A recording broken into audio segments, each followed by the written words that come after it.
BJP ने संसद में पहली जंग जीत ली है। वो जंग जिसमें कांग्रेस उसे टक्कर देने की कोशिश कर रही थी।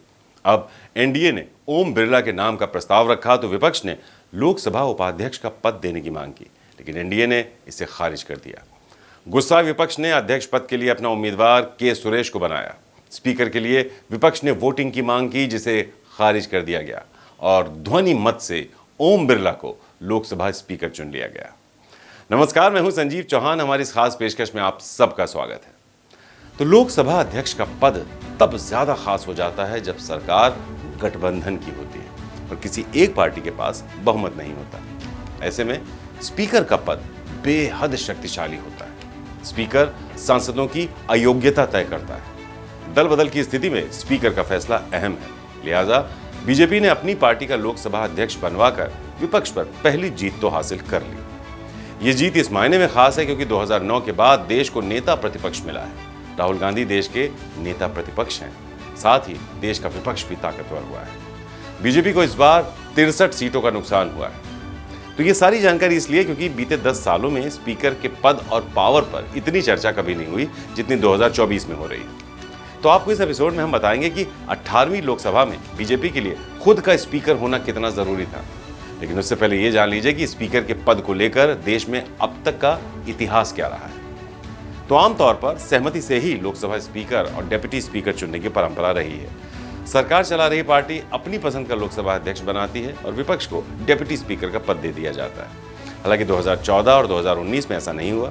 2014 में बीजेपी ने सहयोगी पार्टी AIADMK के नेता M थम्बीदुरई को डेप्यूटी स्पीकर बनाया था।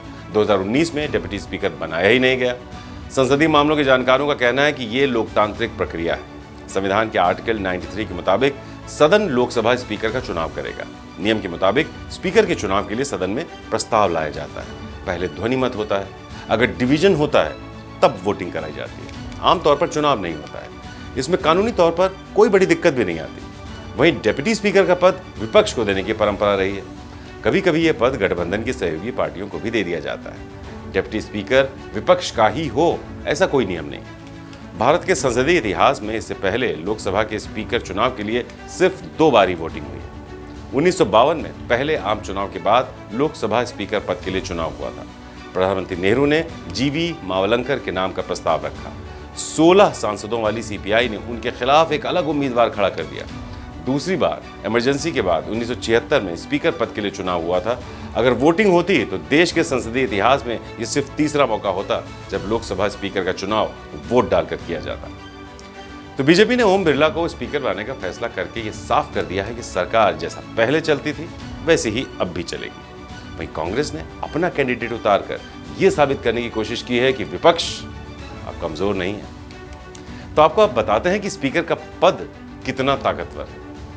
लोकसभा में चर्चा के दौरान एजेंडा तय करना, बहस के लिए मौका देने से लेकर दल बदल कानून में फैसला देने तक स्पीकर के पास कई विशेषाधिकार होते हैं। जानकार कहते हैं कि सदन में स्पीकर का फैसला ही आखिरी और सर्वमान्य होता है। अगर स्पीकर फैसला करे कि कार्यवाही का कोई हिस्सा रिकॉर्ड में नहीं जाएगा तो वो नहीं जाता। स्पीकर का फैसला कई मायनों में पत्थर की लकीर की तरह होता है, क्योंकि स्पीकर के फैसले को कोर्ट में चुनौती नहीं दी जा सकती। दल बदल कानून के मामले में भी स्पीकर ही फैसला करते हैं। हालांकि उस वक्त वो ट्रिब्यूनल की तरह फैसला करते हैं और ऐसे मामले में फैसले को अदालत में चुनौती दी जा सकती है। जिस तरह से पूर्ण बहुमत ना होकर भी बीजेपी ने अपनी ही पार्टी का स्पीकर बनवाया है, उससे साफ है कि बीजेपी ने विपक्ष को बैकफुट पर धकेल दिया है। अगर ऐसी स्थिति हो जाए जब सरकार खतरे में हो तो पार्टी का स्पीकर उसे फायदा पहुंचा सकता है। तो वैसे तो डेप्यूटी स्पीकर और स्पीकर संवैधानिक रूप से तटस्थ यानी न्यूट्रल रहकर काम करते हैं, लेकिन सभी जानते हैं कि व्यवहार में होता क्या है। इस बार बीजेपी ने भले ही सहयोगियों के सहारे सरकार बना ली हो, लेकिन समय बदल चुका है। इस बार विपक्ष 2014 और 2019 की तरह कमजोर नहीं है। बीजेपी को 2019 से 63 सीटें कम यानी 240 सीटें ही मिली हैं। ये बहुमत के आंकड़े 272 से 32 कम है। ऐसे में सरकार चलाने के लिए बीजेपी को पूरे 5 साल सहयोगी दलों की दरकार होगी। ये सवाल भी पूछा जा रहा है कि बीजेपी ने एक बार फिर से ओम बिरला को ही स्पीकर क्यों बनाया, जबकि 2014 में बीजेपी ने सुमित्रा महाजन को स्पीकर बनाया था और फिर 19 में ओम बिरला पहली बार लोकसभा के स्पीकर बने थे। ऐसे में बीजेपी चाहती तो किसी नए चेहरे पर भी दांव खेल सकती थी, लेकिन बीजेपी ने बिरला को फिर से स्पीकर इसलिए बनवाया ताकि राजनीतिक स्थिरता दिखाई दे।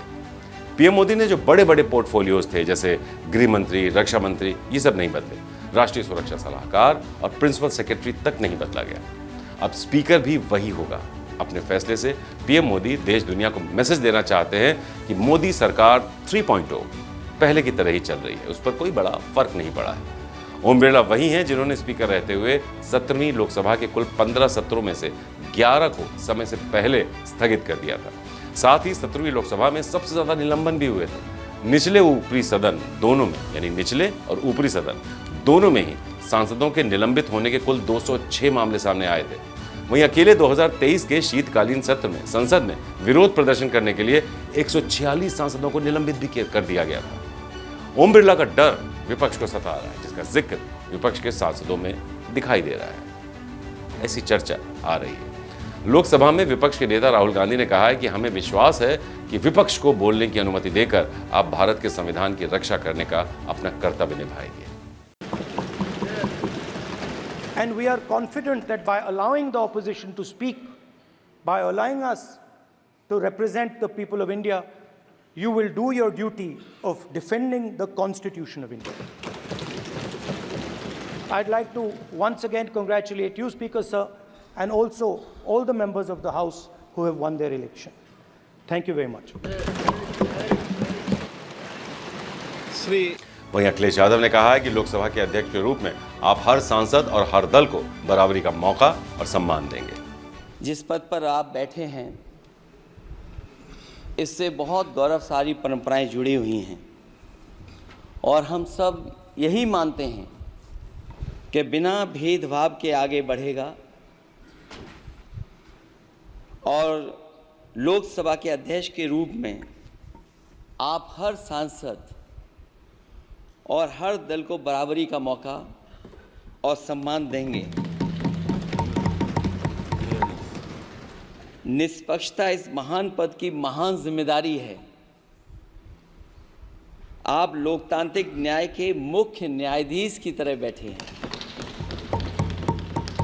हम सबकी आपसे अपेक्षा है कि किसी भी जनप्रतिनिधि की आवाज़ दबाई न जाए और ना ही निष्कासन जैसी कार्रवाई दोबारा सदन की गरिमा को ठेस पहुंचाएं। आपका अंकुश विपक्ष पे तो रहता ही है, लेकिन आपका अंकुश सत्ता पक्ष पे भी रहे।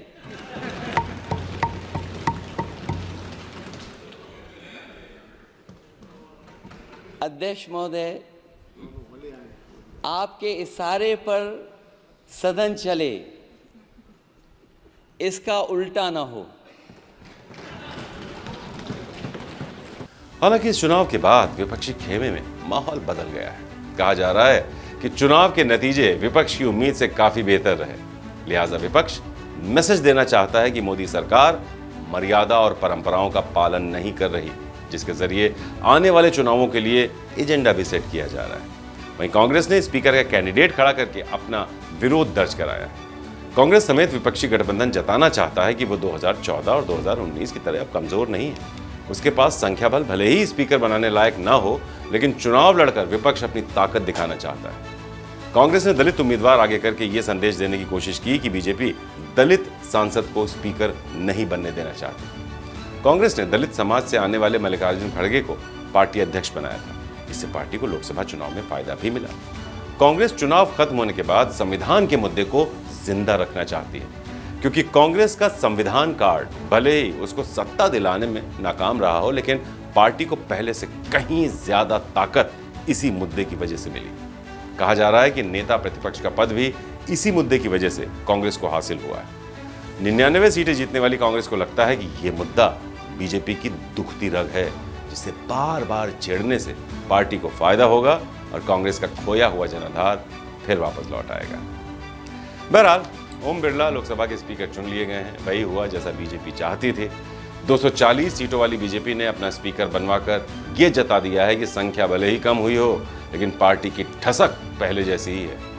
वहीं हार कर भी कांग्रेस अपने आप को बाजीगर बता रही है। कांग्रेस की बढ़ी हुई सीटें उसके बढ़े हुए आत्मविश्वास का कारण भी है। बीजेपी कांग्रेस के बीच अभी महाराष्ट्र और हरियाणा में चुनावी घमासान भी होना है। जिसके चलते दोनों पार्टियों के लिए चली आ रही तलखी आगे भी बरकरार रह सकती है।